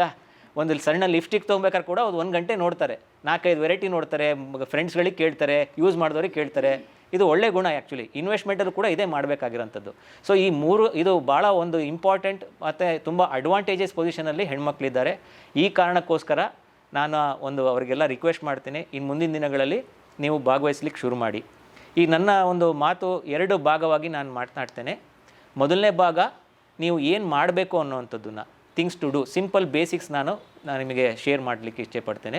ಎರಡನೇ ಭಾಗ ಏನನ್ನು ಮಾಡಬಾರ್ದು ಅಂತ ಇನ್ವೆಸ್ಟ್ಮೆಂಟಿಗೆ ಬಂದಾಗ. ಇನ್ಫ್ಯಾಕ್ಟ್ ನನ್ನ ಪ್ರಕಾರ ಅಥವಾ ಲೆಜೆಂಡ್ಸ್ಗಳ ಪ್ರಕಾರ ನಾನು ಯಾರಿಂದ ಕಲ್ತಿದ್ದೇನೆ, ಯಾರ್ಯಾರು ತುಂಬ ಮಹನೀಯರು ಈ ನಮ್ಮ ಕ್ಷೇತ್ರದಲ್ಲಿ ಮಹನೀಯರ ಬುಕ್ಗಳನ್ನೆಲ್ಲ ಓದಿದ ನಂತರ ತಿಳ್ಕೊಂಡಿರೋವಂಥದ್ದು, ದೊಡ್ಡ ದೊಡ್ಡ ವ್ಯಕ್ತಿ ಇದರಲ್ಲಿ ಸಾಧನೆ ಮಾಡಿರೋವಂಥದ್ದು ಮಾತುಗಳನ್ನು ಕೇಳಿ ತಿಳ್ಕೊಂಡಿರೋದೇನೆಂದರೆ, ಇನ್ವೆಸ್ಟ್ಮೆಂಟಲ್ಲಾಗಲಿ ಲೈಫಲ್ಲಾಗಲಿ ಆಬ್ವಿಯಸ್ಲಿ ನೀವು ಏನು ಮಾಡಬೇಕು ಮಾಡದೇ ಇದ್ರೂ ಪರವಾಗಿಲ್ಲ, ಹಾನಿ ಜಾಸ್ತಿ ಆಗೋಲ್ಲ. ಏನು ಮಾಡಬಾರ್ದೋ ಅಂಥದನ್ನು ಮಾಡಿದರೆ ಹಾನಿ ಜಾಸ್ತಿ ಆಗುತ್ತೆ. ನಾವು 10 ಒಳ್ಳೆ ಕೆಲಸ ಮಾಡಿ 1 ಕೆಟ್ಟ ಕೆಲಸ ಮಾಡಿದರೆ ಆ 10 ಒಳ್ಳೆ ಕೆಲಸದ್ದು ಹೆಸರು ಹಾಳಾಗೋಗುತ್ತೆ. ಆ ರೀತಿ. ಸೊ ನಾನು ಯಾಕೆ ಬೇಕಂತಲೇ ಏನು ಮಾಡಬಾರ್ದು ಅನ್ನೋ ವಿಚಾರಗಳನ್ನು 2ನೇ ಭಾಗವಾಗಿದ್ದೀನಿ. ಯಾಕೆಂದರೆ ಲಾಸ್ಟಿಗೆ ಅದು ಉಳ್ಕೊಳ್ಳಿ ನಿಮ್ಮ ಮನಸ್ಸಿನಲ್ಲಿ ಅನ್ನೋ ವಿಚಾರವಾಗಿ. ಮೊದಲನೇದಾಗಿ ಸಿಂಪಲ್ಲಾಗಿ ಹೇಳಬೇಕು ಅಂತ ಹೇಳಿದರೆ, ಏನು ಮಾಡಬೇಕು, ಯಾರೇ ಒಬ್ಬ ಒಂದು ಹೆಣ್ಮಗಳು ಅವರ ಫ್ಯಾಮಿಲಿಯವರು ಏನು ಮಾಡಬೇಕು ಅಂತ ಹೇಳಿದರೆ, ಫಸ್ಟ್ ಆ್ಯಂಡ್ ಫಾರ್ಮೋಸ್ಟು ನೀವು ಈಗ ನಿಮ್ಮ ಪರಿಸ್ಥಿತಿ ಏನಿದೆ ಅನ್ನೋದನ್ನು ನೀವು ಫ್ಯಾಮಿಲಿ ಕೂತ್ಕೊಂಡು ಡಿಸ್ಕಸ್ ಮಾಡಬೇಕು. ನಮ್ದು ಇವಾಗ ಏನಿದೆ, ನಮ್ಮದು ಆದಾಯ ಎಷ್ಟುಂಟು, ನಮ್ಮದು ಖರ್ಚು ಎಷ್ಟುಂಟು, ನಮ್ಮದು ಸಾಲಗಳೆಷ್ಟಿದೆ, ನಮ್ಮದು ದುಡ್ಡು ಎಲ್ಲಿ ಹೋಗ್ತಾ ಇದೆ. ಇದಕ್ಕೆ ನಾವು ಫೈನಾನ್ಸ್ ಫೀಲ್ಡಲ್ಲಿ ಕ್ಯಾಶ್ ಫ್ಲೋ ಅಂತ ಕರಿತೇವೆ ನಾವು. ಇದನ್ನು ನೀವು ದಯವಿಟ್ಟು ಫಸ್ಟು ಮನಗಂಡಬೇಕು. ಸೊ ಇದಕ್ಕೆ ಬಜೆಟಿಂಗ್ ಅಂತ ಕೂಡ ನಾವು ಹೇಳ್ಬೋದು. ಫಸ್ಟು ನೀವು ಹೇಳ್ತಾರಲ್ಲ, A 1000 miles journey also starts with the first step ಅಂತೇಳಿ, ಆ ರೀತಿ ಮೊದಲು ಮಾಡಬೇಕಾಗಿರೋದು ನೀವು ಫ್ಯಾಮಿಲಿ ಕೂತ್ಕೊಂಡು ನಾವೆಲ್ಲ ಚರ್ಚೆ ಮಾಡ್ತೀವಿ. ನಾವು ಎಲ್ಲಿ ಟ್ರಿಪ್ ಹೋಗಬೇಕು, ಯಾವ ಸೋಫಾ ತೊಗೋಬೇಕು, ಯಾವ ಟಿ ವಿ ತೊಗೋಬೇಕು, ಯಾವ ಹೋಟ್ಲಿಗೆ ಹೋಗಬೇಕು, ಯಾವ ಮೊಬೈಲ್ ತೊಗೊಬೇಕು, ಎಲ್ಲದನ್ನು ಚರ್ಚೆ ಮಾಡ್ತೀವಿ. ಬಟ್ ದುಡ್ಡಿನ ವಿಚಾರ ಬಂದಾಗ ಫ್ಯಾಮಿಲಿ ಪೂರ್ಣ ಕೂತು ಡಿಸ್ಕಸ್ ಮಾಡೋದ್ರಲ್ಲಿ ಏನೂ ಹಾನಿ ಇಲ್ಲ. ಅದೊಂದು ಟ್ಯಾಬು ಇದೆ ನಮ್ಮ ದೇಶದಲ್ಲಿ, ಅದು ಇವತ್ತಿಂದನೇ ಅದು ಸ್ಟಾಪ್ ಆಗಬೇಕು. ನೀವು ಖಂಡಿತವಾಗಿಯೂ ಅದ್ರ ಬಗ್ಗೆ ವಿಚಾರ ಮಾಡಲಿಕ್ಕೆ ಶುರು ಮಾಡಿ. ಮೊದಲನೇ ಸ್ಟೆಪ್ಪು, ನೀವು ನಿಮ್ಮದು ಇವಾಗಿರ್ತಕ್ಕಂಥ ಸಿಚುವೇಷನ್ ಏನಿದೆ, ಫೈನಾನ್ಷಿಯಲ್ ಸಿಚುವೇಷನ್ ಇದೆ, ಅದನ್ನು ಅರ್ಥ ಮಾಡ್ಕೊಳ್ಬೇಕು. ಎರಡನೇ ಸ್ಟೆಪ್ಪು, ನಾವು ಇದಕ್ಕೆ ಏನಂತೀವಿ, ಪ್ಲ್ಯಾನಿಂಗ್ ಅಂತ ಹೇಳ್ತೀವಿ. ಹೇಗೆ ನಾವು ಮನೆ ಕನ್ಸ್ಟ್ರಕ್ಟ್ ಮಾಡಬೇಕನ್ನೂ ಪ್ಲ್ಯಾನ್ ಮಾಡ್ತೀವಿ, ಒಂದು ಟ್ರಿಪ್ಪಿಗೆ ಹೋಗ್ಬೇಕಾದ್ರೂ ಪ್ಲ್ಯಾನ್ ಮಾಡ್ತೀವಿ ಅಲ್ವಾ, ಪ್ರತಿಯೊಂದಕ್ಕೂ ಫಿಲಮಿಗೆ ಹೋಗ್ಬೇಕಾದ್ರೂ ಕೂಡ ಪ್ಲ್ಯಾನ್ ಮಾಡ್ತೀವಿ. ಸೊ ಪ್ರತಿಯೊಂದಕ್ಕೂ ಪ್ಲ್ಯಾನ್ ಮಾಡ್ಬೇಕಾರೆ ನಮ್ಮ ಇಡೀ ಜೀವನದ್ದೇ ಅಥವಾ ಮುಂದಿನ 30, 40, 50 ವರ್ಷ ಜೀವನನೇ ಯಾವುದ್ರ ಮೇಲೆ ಡಿಪೆಂಡ್ ಆಗಿದೆಯೋ ಅದ್ರದ್ದು ಬಗ್ಗೆ ನಾವು ಒಂದು ವಾರಕ್ಕೆ ಅರ್ಧ ಗಂಟೆ ಕೂಡ ಮಾತಾಡಲ್ಲ. ನನಗೆ ಗೊತ್ತಿಲ್ಲ ಎಷ್ಟು ಜನ ವಾರದಲ್ಲಿ ಸೋಮವಾರನೋ ಅಥವಾ ಭಾನುವಾರ, ಪ್ರತಿ ಭಾನುವಾರ ಅಥವಾ ತಿಂಗಳಲ್ಲಿ 1 ಭಾನುವಾರ ಅಥವಾ ತಿಂಗಳಲ್ಲಿ ಯಾವುದೋ ಒಂದು ದಿನ ಗಂಡ ಹೆಂಡತಿ ಮಕ್ಕಳು ಕೂತ್ಕೊಂಡು ಡಿಸ್ಕಸ್ ಮಾಡ್ತಾರೆ. ನಂಗೆ ಗೊತ್ತಿಲ್ಲ, ಬಹುಶಃ ನಮ್ಮ ದೇಶದಲ್ಲಿ ಅಟ್ಲೀಸ್ಟ್ ನಾನು ಚಿಕ್ಕ ಹುಡುಗ ಇದ್ದಾಗಂತ ಹೆಂಗಿತ್ತು ಅಂದರೆ ನಾವೇನೋ ಮಾತಾಡೋಕೆ ನಮಗೆ ತಲೆ ಮೇಲೆ ಹೊಡೆದು ಕಳಿಸ್ತಿದ್ರು. ಸೊ ಅದು ತಪ್ಪು. ಇನ್ನು ಮುಂದಿನ ದಿನಗಳಲ್ಲಿ ಅದನ್ನು ನಾವು ಕೂತು ಮಾತಾಡೋದು ಭಾಳ ಒಳ್ಳೆಯದು. ಸೊ ಮೊದಲನೇದು ನೀವು ಎಲ್ಲಿದ್ದೀರಾ ಅಂತ ಪರಿಗಣಿಸ್ಕೋಬೇಕು. ಎರಡನೇದು ಪ್ಲ್ಯಾನ್ ಮಾಡಬೇಕು. ನಮಗೆ ಎಷ್ಟು ಜನ ಮಕ್ಕಳಿದ್ದಾರೆ, ಅವರಿಗೆ ಎಷ್ಟು ವಯಸ್ಸು, ನಮಗೆ ಎಷ್ಟು ವಯಸ್ಸು, ನಮ್ಮ ಆದಾಯ ಎಷ್ಟಿದೆ, ನಮಗೆ ರಿಟೈರ್ ಆಗುವಂಥ ಸಂದರ್ಭದಲ್ಲಿ ನಮಗೆ ಎಷ್ಟು ದುಡ್ಡು ಬೇಕಾಗ್ಬೋದು, ನಮ್ಮ ಮಕ್ಕಳು ಎಜುಕೇಷನಿಗೆ, ಅವರ ಮ್ಯಾರೇಜಿಗೆ ಇನ್ನು 10 ವರ್ಷ ಇದೆ, ಇನ್ನು 15 ವರ್ಷ ಇದೆ, ಆವಾಗ ಎಷ್ಟು ದುಡ್ಡು ಬೇಕಾಗ್ಬೋದು, ಇನ್ಫ್ಲೇಷನ್ ಇದೇ ಪ್ರಕಾರವಾಗಿ ಬೆಳೀತಾ ಹೋದರೆ ಎಷ್ಟು ದುಡ್ಡು ಬೇಕಾಗ್ತದೆ, ಅಷ್ಟು ದುಡ್ಡು ಹೊಂದಿಸ್ಲಿಕ್ಕೋಸ್ಕರವಾಗಿ ನಾವು ಇವತ್ತಿಂದನೇ ಎಲ್ಲಿ ಹೂಡಿಕೆ ಮಾಡಬೇಕು, ಎಷ್ಟೆಷ್ಟು ಹೂಡಿಕೆ ಮಾಡಬೇಕು ಅನ್ನೋದಕ್ಕೆ ಈ ಥರ ಒಂದು ವಿಚಾರ ಮಾಡಿ ಮಾಡೋವಂಥ ಒಂದು ಪ್ರೋಸೆಸ್ಸಿಗೆ ನಾವು ಪ್ಲ್ಯಾನಿಂಗ್ ಅಂತ ಕರಿತೇವೆ. ದಯವಿಟ್ಟು ನೀವು ಎರಡನೇ ಸ್ಟೆಪ್ ಆಗಿ ಪ್ಲ್ಯಾನಿಂಗನ್ನು ಮಾಡಿ. ಮೂರನೇದು, ನೀವು ಪ್ಲ್ಯಾನಿಂಗ್ ಮಾಡಿದ ನಂತರ ಮುಖ್ಯವಾಗಿರುವಂಥದ್ದು, ನಿಮ್ಮ ಹತ್ರ ಲೋನ್ಸ್ ಏನಾದರೂ ಇದ್ದರೆ ಆಲ್ರೆಡಿ ಆ ಲೋನನ್ನು ಸಾಧ್ಯವಾದಷ್ಟು ಬೇಗ ಹೇಗೆ ತೀರಿಸೋದು. ಕೆಲವು ಸತಿ ಈಗಿನ ಸಂದರ್ಭದಲ್ಲಿ, ಹಿಂದಿನ ಕಾಲದಲ್ಲಿ ಲೋನ್ ಅನ್ನೋದೇ ಒಂದು ದೊಡ್ಡ ಒಂದು ಶಾಪ ಥರ ಇತ್ತು, ಅಥವಾ ಲೋನ್ ಮಾಡೋದೇ ಒಂದು ಅವಮಾನ ಥರ ಇತ್ತು. ಯಾರೂ ಹೇಳ್ಕೊತಿರ್ಲಿಲ್ಲ, ಲೋನ್ ಮಾಡ್ತಾನೆ ಇರಲಿಲ್ಲ, ಮಾಡಿದ್ರು ಅದನ್ನು ಸಮಾಜದಲ್ಲಿ ಎಲ್ಲೂ ಹೇಳ್ಕೊತಿರ್ಲಿಲ್ಲ. ಯಾಕಂದರೆ ಅದು ತುಂಬ ಅವಮಾನ ಥರ ಇತ್ತು. ಈಗಂತೂ ಒಬ್ಬೊಬ್ಬರು 2, 3, 4, 5 ಲೋನ್ ಮಾಡಿರ್ತಾರೆ. ಸೊ ನಿಮ್ಮ ಇರೋವಂಥ ಇನ್ ಕೇಸ್ ನಿಮ್ಮ ಹತ್ರ ಒಂದಕ್ಕಿಂತ ಜಾಸ್ತಿ ಲೋನ್ ಇತ್ತು ಅಂದರೆ ಅದರಲ್ಲಿ ಯಾವುದಕ್ಕೆ ಹೈಯೆಸ್ಟು ಇಂಟ್ರೆಸ್ಟ್ ಇದೆ ಆ ಲೋನನ್ನು ಫಸ್ಟು ಕ್ಲಿಯರ್ ಮಾಡಬೇಕು. ಅದನ್ನು ಯಾವ ರೀತಿ ಕ್ಲಿಯರ್ ಮಾಡೋದ್ರ ಬಗ್ಗೆ ನೀವು ಆರ್ಥಿಕವಾಗಿ ಅದನ್ನು ಪ್ಲ್ಯಾನ್ ಮಾಡಿ. ಎರಡನೇದು ಬಹಳ ಮುಖ್ಯ, ತುಂಬ ಜನ ಮಿಸ್ಟೇಕ್ ಮಾಡುವಂಥದ್ದು ಏನಂತ ಹೇಳಿದರೆ, ನಮ್ಮ ಎರಡು ಹಂತ ಇದೆ. ಒಂದು ಫಸ್ಟ್ ಸ್ಟೆಪ್ಪು ನಿಮ್ಮ ಹತ್ರ ಆಲ್ರೆಡಿ ಇರೋದನ್ನು ಸೇಫ್ ಗಾರ್ಡ್ ಮಾಡುವಂಥದ್ದು, ಆಲ್ರೆಡಿ ಇರೋದನ್ನು, ಅದಕ್ಕೆ ನಾವು ಸೆಕ್ಯೂರಿಟಿ ತೊಗೊಳ್ಳೋದು ಅಂತ ನಾವು ಕರಿತೀವಿ. ಎರಡನೇ ಹಂತದಲ್ಲಿ ನೀವು ನಿಮ್ಮ ಹತ್ರ ಆಲ್ರೆಡಿ ಇರೋವಂಥ ವಸ್ತುಗಳು, ಅದು ನೀವು ಆಗಿರ್ಬೋದು, ಮನುಷ್ಯರು ಆಗಿರ್ಬೋದು, ಅಥವಾ ನಿಮ್ಮ ಹತ್ರ ಇರೋವಂಥ ಕಾರು, ಬಂಗ್ಲೆ, ಚಿನ್ನ, ಬೆಳ್ಳಿನೂ ಆಗಿರ್ಬೋದು, ಅದನ್ನು ಸೇಫ್ ಗಾರ್ಡ್ ಮಾಡೋದು ಮೊದಲನೇ ಸ್ಟೆಪ್ಪು. ಎರಡನೇ ಸ್ಟೆಪ್ಪು ನೀವು ಆಮೇಲೆ ಗಳಿಸ್ತಾ ಹೋಗೋದು ಅಥವಾ ನೀವು ಗಳಿಸಿರೋಂಥ ಹಣನ ಬೆಳೆಸ್ತಾ ಹೋಗುವಂಥದ್ದು. ಸೊ ಇದರಲ್ಲಿ ಮೊದಲನೇ ಮಿಸ್ಟೇಕು ತುಂಬ ಜನ ಮಾಡ್ತಾರೆ. ಒಬ್ಬ ಮನುಷ್ಯ ಮನೆಯಲ್ಲಿ ವ್ಯಕ್ತಿ ದುಡಿತಾ ಇರೋಂಥ ವ್ಯಕ್ತಿ ಪ್ಯೂರ್ ಟರ್ಮ್ ಇನ್ಶೂರೆನ್ಸ್ ತೊಗೊಳೋದಿಲ್ಲ ಯಾರೂ ಕೂಡ. ಆ ವ್ಯಕ್ತಿಗೆ ಏನಾದರೂ ಆಯಿತು ಅಂತೇಳಿದರೆ ಅವ್ರ ಫ್ಯಾಮಿಲಿಯಲ್ಲಿ ಚಿಕ್ಕ ಮಕ್ಕಳಿರ್ಬೋದು ಅಥವಾ ಹೆಂಡತಿ ಇರ್ಬೋದು ಅಥವಾ ಅಪ್ಪ ಅಮ್ಮ ಇರ್ಬೋದು, ಅವರಿಗೆ ತುಂಬ ಕಮ್ಮಿ. ನಮ್ಮ ದೇಶದಲ್ಲಿ ಎಲ್ಲರೂ ಇನ್ಶೂರೆನ್ಸ್ ತೊಗೊತಾರೆ, ಆ ಮಿಸ್ಟೇಕ್ ಯಾರೂ ಮಾಡಲ್ಲ, ಗೊತ್ತಿದ್ದು ನನಗೆ. ಬಟ್ ಅದರಲ್ಲಿ ಇನ್ನೊಂದು ಬಿಗ್ ಮಿಸ್ಟೇಕ್ ಮಾಡೋದಂದರೆ ತೊಗೊಳ್ಳೋಂಥ ಇನ್ಶೂರೆನ್ಸಿಗೆ ಹೈ ಕವರೇಜ್ ಇರೋದಿಲ್ಲ, ಸ್ಮಾಲ್ ಕವರೇಜ್ ಇರುತ್ತೆ. ಅವ್ರ ಹತ್ರ 5-6 ಪಾಲಿಸಿ ತೊಗೊಂಡಿರ್ತಾರೆ. ಅದು ನೋಡಿದರೆ ಏನಾದ್ರು ಅನಾಹುತ ಆಯಿತು, ಮನೇಲಿ ದುಡಿಯುವಂಥ ಗಂಡು ಮಗಂಗೆ ಏನಾದರೂ ತೀರೋದ್ರು ಅವರು ಅಂದರೆ ಫ್ಯಾಮಿಲಿಗೆ ಬರೀ 5-10 ಲಕ್ಷ ಬರ್ತದೆ. ಅದರಿಂದ ಏನಕ್ಕೂ ಸಾಕಾಗೋದಿಲ್ಲ. ಮಕ್ಕಳು ಬೆಳಿಲಿಕ್ಕಾಗಲಿ, ಮದುವೆ ಅಥವಾ ಓದಿಗೆ ಆಗಲಿ ಅಥವಾ ಹೆಂಡ್ತಿಗಾಗಲಿ ಮುಂದಿನ ರಿಟೈರ್ಮೆಂಟಿಗೆ ಯಾವುದಕ್ಕೂ ಆಗೋದಿಲ್ಲ. ಸೊ ಅದಕ್ಕೆ ಮೊದಲನೇದಾಗಿ ಮಾಡಬೇಕಾಗಿರುವಂಥದ್ದು ಪ್ಯೂರ್ ಟರ್ಮ್ ಇನ್ಶೂರೆನ್ಸ್ ತೊಗೋಬೇಕು ವಿತ್ ಹೈ ಕವರೇಜ್. ಅಂದರೆ ಫೈನಾನ್ಸ್ ಫೀಲ್ಡ್ ಏನು ಹೇಳ್ತದೆ ಅಂದರೆ, ಯಾವುದೇ ಒಬ್ಬ ವ್ಯಕ್ತಿ ಅವನ ವರ್ಷದ ಆರ್ಥಿಕ ಅವ್ರದ್ದೇನು ಆದಾಯ ಇದೆ ಅದರದ್ದು ಇಂಟು 20 ಟೈಮ್ಸ್ ಅಥವಾ 25 ಟೈಮ್ಸ್ ತೊಗೊಳ್ಳಿ ಅಂತ ಹೇಳ್ತದೆ ಫಾರ್ಮುಲಾ. ಅಂದರೆ ಅದರ ಲಾಜಿಕ್ ಏನಂತ ಹೇಳಿದರೆ, ನಿಮ್ಮದು ವರ್ಷಕ್ಕೆ ಆದಾಯ 10 ಲಕ್ಷ ಇದೆ ಅಂತ ಹೇಳಿದರೆ ಅಟ್ಲೀಸ್ಟ್ 2 ಕೋಟಿ ನೀವು ಟರ್ಮ್ ಇನ್ಶೂರೆನ್ಸ್ ತೊಗೋಬೇಕು ಅಂತ. ಅಂದರೆ ಅದರ ಅರ್ಥ ಏನಂದರೆ, ಏನಾದರೂ ಆ ದುಡಿತಾ ಇರತಕ್ಕಂಥ ಮನುಷ್ಯನಿಗೆ ಏನಾದರೂ ಅನಾಹುತ ಆಗಿ ತೀರೋದ್ರು ಅಂದರೆ ಇನ್ನು 20 ವರ್ಷಕ್ಕೆ ಅದೇ ಸ್ಟ್ಯಾಂಡರ್ಡ್ ಆಫ್ ಲಿವಿಂಗು ಮೇಂಟೈನ್ ಮಾಡಿಕೊಂಡು ಅವರ ಫ್ಯಾಮಿಲಿ ಬದುಕ್ಬೋದು ಅನ್ನೋಂಥ ಊಹೆ. ಎಸ್, ಎಕ್ಸಾಕ್ಟ್ಲಿ ಇನ್ನು 20 ವರ್ಷಕ್ಕೆ 2 ಕೋಟಿ ಸಾಕಾಗ್ತದೆ ಅಂತ ಇವತ್ತಿಗೆ ಯಾರೂ ಕಂಪ್ಯೂಟೇಷನ್ ಮಾಡಿ ಹೇಳಲಿಕ್ಕಾಗಲ್ಲ. ಬಟ್ ಅಟ್ಲೀಸ್ಟ್ ಪ್ರಿಪೇರ್ ಆಗಿದ್ದರೆ ಒಳ್ಳೆಯದು. ನಮ್ಮ ಹತ್ರ ಏನೂ ಇಲ್ದಿರೋಕ್ಕಿಂತ ಬರೀ 10 ಲಕ್ಷ 5 ಲಕ್ಷದ ಮಾತ್ರ ಪಾಲಿಸಿ ಇರೋಕ್ಕಿಂತ ಅದನ್ನು ಮಾಡೋದು ಒಳ್ಳೆಯದು. ಸಾಕಷ್ಟು ಬಾರಿ ನಾನು ನೋಡ್ತಾ ಬಂದಿದ್ದೀನಿ ಕಳೆದ 20 ವರ್ಷದಲ್ಲಿ, ಸಾಕಷ್ಟು ಜನ 10-15 ಪಾಲಿಸಿ ತೊಗೊಂಡಿರ್ತಾರೆ. ಇದೆಲ್ಲ ಏನಂದರೆ ಆ್ಯಡ್ ಹಾಕ್ ಇನ್ವೆಸ್ಟ್ಮೆಂಟ್ ಅಂತ, ಅಂದರೆ ಏನೂ ಪ್ಲ್ಯಾನಿಂಗ್ ಇಲ್ಲದೆ ಮಾಡಿರೋಂಥದ್ದು. ಮಾರ್ಚ್ 31ನೇ ತಾರೀಕು ಬಂತು, HR ಡಿಪಾರ್ಟ್ಮೆಂಟ್ ಅವ್ರು ಕೇಳ್ತಾ ಇದ್ದಾರೆ ಟ್ಯಾಕ್ಸ್ ಉಳಿಸ್ಬೇಕು ಅಂತೇಳಿ. ಕೊನೆಯ ಕ್ಷಣದಲ್ಲಿ ಯಾರೋ ಬಂದರು ಕೇಳಿದರು, ಯಾರೋ ಫೋರ್ಸ್ ಮಾಡಿದರು, ಅಥವಾ ಟ್ಯಾಕ್ಸ್ ಉಳಿಸ್ಬೇಕು ಅನ್ನೋ ಒಂದೇ ಉದ್ದೇಶಕ್ಕೋಸ್ಕರ 4-5 ಪಾಲಿಸಿ ತೊಗೊಂಡ್ಬಿಡ್ತಾರೆ. ಅದರಲ್ಲಿ ತೀರೋದ್ರೆ ಅವ್ರಿಗೆ ಎಷ್ಟು ಬರ್ತದೆ, ಬದುಕಿದರೆ ಎಷ್ಟು ಬರ್ತದೆ, ಏನು ಕಟ್ಟದೇ ಇದ್ದರೆ ಎಷ್ಟಾಗ್ತದೆ, ಮಧ್ಯದಲ್ಲಿ ತೆಗಿಬೋದಾ, ಇದು ಯಾವುದೂ ವಿಚಾರಗಳು ಅವ್ರಿಗೆ ಗೊತ್ತಿರೋದಿಲ್ಲ. ಸೊ ಈ ಥರ ಮಾಡಬಾರ್ದು. ನೀವು ಯಾವುದೇ ಒಂದು ಪ್ರಾಡಕ್ಟ್ ತೊಗೋಬೇಕಾದ್ರೆ ಅದ್ರ ಬಗ್ಗೆ ಸಂಪೂರ್ಣವಾಗಿ ತಿಳ್ಕೊಂಡು ಫಸ್ಟು ಟರ್ಮ್ ಇನ್ಶೂರೆನ್ಸ್ ತೊಗೋಬೇಕು with high coverage. Term insurance ಅನ್ನೋವಂಥದ್ದು cheapest form of insurance, simplest form of insurance. ಅದರ ನಂತರದಲ್ಲಿ ನೀವು ಹೆಲ್ತ್ ಇನ್ಶೂರೆನ್ಸ್ ತೊಗೋಬೇಕು. ಕ್ಷಮಿಸಿ, ಆ್ಯಕ್ಚುಲಿ ಉಲ್ಟಾ ಮಾಡಬೇಕು. ಯಾರಾದರೂ ಒಬ್ಬ ವ್ಯಕ್ತಿ ನಮ್ಮ ಹತ್ರ ಬಂದ್ಬಿಟ್ಟು ಕೇಳಿದರೆ, ಸರ್ ನನ್ನ ಹತ್ರ ಇಷ್ಟೇ ದುಡ್ಡಿದೆ ಸರ್, ನೀವು ಹೇಳಿ ನನಗೆ ನನ್ನ ಹತ್ರ ಎಷ್ಟು ದುಡ್ಡಿದೆ ಅಂತ ಹೇಳಿದರೆ, ಒಂದು ನಾನು ಹೆಲ್ತ್ ಇನ್ಶೂರೆನ್ಸ್ ತೊಗೋಬೋದು, ಇಲ್ಲ ಟರ್ಮ್ ಇನ್ಶೂರೆನ್ಸ್ ತೊಗೋಬೋದು, ಇಲ್ಲ ಇನ್ವೆಸ್ಟ್ಮೆಂಟ್ ಮಾಡ್ಬೋದು ಸರ್ ದುಡ್ಡು ಬೆಳೆಸಲಿಕ್ಕೆ ಅನ್ನೋದಾದರೆ. ಯಾವ್ದಾದ್ರು ಒಂದೇ ತೊಗೋಬೋದು ಸರ್, ನಿಮ್ಮ ಪ್ರಕಾರ ಯಾವ್ದು ತೊಗೋಬೇಕು ಅನ್ನೋದಾದರೆ ನನ್ನ ಅಭಿಪ್ರಾಯ ಖಂಡಿತವಾಗಿಯೂ ನೀವು ಹೆಲ್ತ್ ಇನ್ಶೂರೆನ್ಸ್ ಮೊದಲಿಗೆ ತೊಗೊಳ್ಬೇಕಾಗ್ತದೆ. ದಯಮಾಡಿ ನೀವು ಒಂದು ಒಳ್ಳೆಯ ಕಂಪ್ನಿಯ ಹೆಲ್ತ್ ಇನ್ಶೂರೆನ್ಸ್ ತೊಗೊಳ್ಳಿ. ಯಾಕೆ ಅಂತ ಹೇಳಿದರೆ, ಒಂದು ಎಕ್ಸಾಂಪಲಾಗಿ ಹೇಳಬೇಕು ಅಂದರೆ, ಒಬ್ಬ ವ್ಯಕ್ತಿ ಪ್ರತಿ ವರ್ಷ 1 ಲಕ್ಷ ರೂಪಾಯಿ ಬ್ಯಾಂಕಲ್ಲಿ ಇಡ್ತಾ ಹೋಗ್ತಾನೆ ಅಂದ್ಕೊಳ್ಳಿ. 10 ವರ್ಷದ ನಂತರ ಅವನು 10 ಲಕ್ಷ ರೂಪಾಯಿ FD ಇಟ್ಟಿರ್ತಾನೆ. 10 ವರ್ಷದ ನಂತರ ಅವನು 10 ಲಕ್ಷದ FD 13 ಲಕ್ಷ ಆಗಿರುತ್ತೆ ಅಥವಾ 15 ಲಕ್ಷ ಆಗಿರುತ್ತೆ ಅಂದ್ಕೊಳ್ಳಿ. 10 ವರ್ಷದ ನಂತರ ಏನಾದ್ರು ಒಂದು ಅನಾಹುತ ಆಯಿತು, ಆಕ್ಸಿಡೆಂಟ್ ಆಯಿತು, ದೊಡ್ಡ ಆಪರೇಷನ್ ಆಯಿತು ಅಂದರೆ ಅಷ್ಟು 15-20 ಲಕ್ಷ ಒಂದು ಶಾರ್ಟಲ್ಲಿ ಖರ್ಚಾಗುತ್ತೆ ನಿಮ್ಮ ಹತ್ರ ಹೆಲ್ತ್ ಇನ್ಶೂರೆನ್ಸ್ ಇರಲಿಲ್ಲ ಅಂದರೆ. ಸೊ ಎಷ್ಟೋ ಸಂದರ್ಭದಲ್ಲಿ ಒಂದು ಫೈನಾನ್ಸ್ ಫೀಲ್ಡಿಗೆ ಬಂದಾಗ ಒಂದು ನಾಣ್ಣುಡಿ ಇದೆ, most of the Indians are 1 hospitalization away from poverty ಅಂತ. ಅಂದರೆ ಅವ್ರದ್ದು ಎಷ್ಟು ಫ್ರೆಜೈಲ್ ಆಗಿದೆ ಅಂದರೆ ಅವ್ರ ಫೈನಾನ್ಸ್ ಕಂಡೀಷನ್ನು, ಹೆಲ್ತ್ ಇನ್ಶೂರೆನ್ಸ್ ತೊಗೊಂಡಿರೋದಿಲ್ಲ, ಸಾಲಗಳಿರ್ತದೆ, ಸೇವಿಂಗ್ಸ್ ಏನೂ ಇರೋದಿಲ್ಲ ತಕ್ಕ ಮಟ್ಟಿಗೆ ಇರುವಂಥದ್ದು. ಫ್ಯಾಮಿಲಿಯಲ್ಲಿ ಒಂದು ಅನಾಹುತ ಆಗಿಬಿಡ್ತು ಅಂದರೆ ಅವರು 5-10 ವರ್ಷ ಹಿಂದೆ ಹೋಗ್ಬಿಡ್ತಾರೆ. ಯಾಕೆಂದರೆ ಅವರು ಅದ್ರ ಮೇಲೆ ಮತ್ತೆ ಸಾಲ ಮಾಡಬೇಕಾಗ್ಬೋದು, ಅಥವಾ ಅವ್ರ ಥರ ಇರ್ತಕ್ಕಂಥ ಅಸೆಟ್ಸ್ಗಳನ್ನು ಮಾರಬೇಕಾಗ್ಬೋದು. ಚಿನ್ನ ಬೆಳ್ಳಿ ಮಾರಿ ಅವರ ಗಂಡನಿಗೋ ತಮ್ಮನಿಗೋ ಅಣ್ಣನಿಗೋ ತಂದೆಗೋ ಆ ಹಾಸ್ಪಿಟ್ಲೇಷನ್ ದುಡ್ಡು ಕೊಡಬೇಕಾಗ್ಬೋದು. ಇಲ್ಲಿ ನೋಡಿ, ಹಾಸ್ಪಿಟ್ಲ್ ಬಗ್ಗೆ ಕಾಮೆಂಟ್ ಮಾಡೋದು, ಹಾಗೆ ಹೇಗೆ ಕಾಮೆಂಟ್ ಮಾಡೋದ್ರಿಂದ ಏನೂ ಉಪಯೋಗ ಇಲ್ಲ. ಅದು ಮಾಡೋದು ತಪ್ಪು ಅಂತ ನನ್ನ ಅನಿಸಿಕೆ. ಕಾಲಕ್ಕೆ ತಕ್ಕಂಗೆ ಎಲ್ಲದದ್ದು ರೇಟ್ ಮೇಲೆ ಹೋದಾಗೆ ಹಾಸ್ಪಿಟ್ಲೇಷನ್ ಕೂಡ ಮೇಲೆ ಹೋಗಿರ್ತದೆ. ನಮ್ಮ ತಂದೆ ನಮ್ಮ ಅಜ್ಜಿಯವರೆಲ್ಲ ಹೇಳ್ತಾಯಿದ್ರು, ಅವ್ರ ಕಾಲದಲ್ಲಿ 25 ಪೈಸೆಗೆ ತೆಂಗಿನಕಾಯಿ ಸಿಗ್ತಾಯಿತ್ತು ಅಂತ. ಈಗ 50 ರೂಪಾಯಿ ಆಗಿದೆ. ನಮ್ಮ ಸ್ಯಾಲ್ರಿ ಕೂಡ ಹಂಗೆ, ನಮ್ಮ ಅಜ್ಜನವರಿಗೆ ಬಹುಶಃ ಸ್ಯಾಲ್ರಿ 10 ರೂಪಾಯಿ ಇತ್ತೇನೋ, ಈಗ ನಮಗೆಲ್ಲ 1 ಲಕ್ಷ ರೂಪಾಯಿ ಸ್ಯಾಲ್ರಿ ಆಗಿದೆ. ಸೊ ಪ್ರತಿಯೊಂದ್ರದ್ದು ಏನೋ ರೇಟ್ ಮೇಲೆ ಹೋಗ್ತಾ ಇದ್ದಂಗೆ ಅದರದ್ದು ಹೋಗಿರುತ್ತದೆ. ನಾವು ಬೇರೆಯವರಿಗೆ ಅಥವಾ ಬೇರೆ ಒಂದು ಸಂಸ್ಥೆಗೆ ಬ್ಲೇಮ್ ಮಾಡೋದ್ರಿಂದ ನನ್ನ ಪ್ರಕಾರ ನಮ್ಮ ಕಂಟ್ರೋಲನ್ನು ಬೇರೆ ಕಡೆ ಕೊಟ್ಟಂಗೆ ಆಗ್ತದೆ. ಅದ್ರ ಬದಲು ನೀವು ಪ್ರಿಡಿಕ್ಟ್ ಮಾಡೋಕ್ಕಿಂತನೂ ಪ್ರಿಪೇರ್ಡ್ ಆಗಿರಿ. ಸೊ ಮೊದಲನೇದಾಗಿ ಯಾವುದೇ ಒಬ್ಬ ವ್ಯಕ್ತಿ ಲೈಫ್ನಲ್ಲಿ ಮೊದಲು ಫೈನಾನ್ಷಿಯಲ್ ಪ್ರಾಡಕ್ಟ್ ತೊಗೊಳ್ಬೇಕಾಗಿರೋದು ಅಂದರೆ FD ಅಲ್ಲ, ಪೋಸ್ಟ್ ಆಫೀಸ್ ಅಲ್ಲ, ಸುಕನ್ಯಾ ಸಮೃದ್ಧಿ ಅಲ್ಲ, ಇನ್ಶೂರೆನ್ಸ್ ಅಲ್ಲ, ಹೆಲ್ತ್ ಇನ್ಶೂರೆನ್ಸ್ ಮೊದಲಿಗೆ ತೊಗೊಳ್ಳಿ. ಅದಾದ ನಂತರ ನೀವು ನೆಕ್ಸ್ಟು ನೀವೇನು ಮಾಡಬೇಕು, ಟರ್ಮ್ ಇನ್ಶೂರೆನ್ಸ್ ತೊಗೊಳ್ಳಿ. ಹೆಲ್ತ್ ಇನ್ಶೂರೆನ್ಸ್ ತೊಗೊಳ್ಳೋಕ್ಕೆ ಇನ್ನೊಂದು ಅಡ್ವಾಂಟೇಜ್ ಏನಂತ ಹೇಳಿದರೆ, ಈಗ ನೋಡಿ ನೀವು ಏನೇ ಒಂದು ಬೆಳೆಯುವಂಥ ಇನ್ವೆಸ್ಟ್ಮೆಂಟ್ ಪ್ರಾಡಕ್ಟಿಗೆ ಇನ್ವೆಸ್ಟ್ ಮಾಡಿದರೂ ಕೂಡ ತಮಗೆಲ್ಲ ಗೊತ್ತಿದೆ, ಎಫ್ ಡಿಯಲ್ಲಿ ಇವಾಗಿರ್ತಕ್ಕಂಥ ಇಂಟ್ರೆಸ್ಟ್ ರೇಟಿಗೆ 12 ವರ್ಷ ತೊಗೊಳ್ತದೆ ಡಬಲ್ ಆಗಿ. ನೀವು 10 ಲಕ್ಷ ಇಟ್ಟಿದ್ದು 12 ವರ್ಷ ಆಮೇಲೆ 20 ಲಕ್ಷ ಆಗುತ್ತೆ. ಸೊ ಈ 12 ವರ್ಷದೊಳಗಡೆ 3 ಸತಿ ನಿಮಗೆ ಅಥವಾ ನಿಮ್ಮ ಫ್ಯಾಮಿಲಿ ಮೆಂಬರ್ಸಿಗೆ ಯಾರಿಗಾರು ಹಾಸ್ಪಿಟಲೈಸೇಷನ್ ಆಯಿತು, 3 ಸತಿ 5 ಲಕ್ಷ, 17 ಲಕ್ಷ, 3 ಲಕ್ಷ ಖರ್ಚಾಯಿತು ಅಂದರೆ ಅಲ್ಲೇ 20 ಲಕ್ಷ ಆಗೋಗುತ್ತೆ.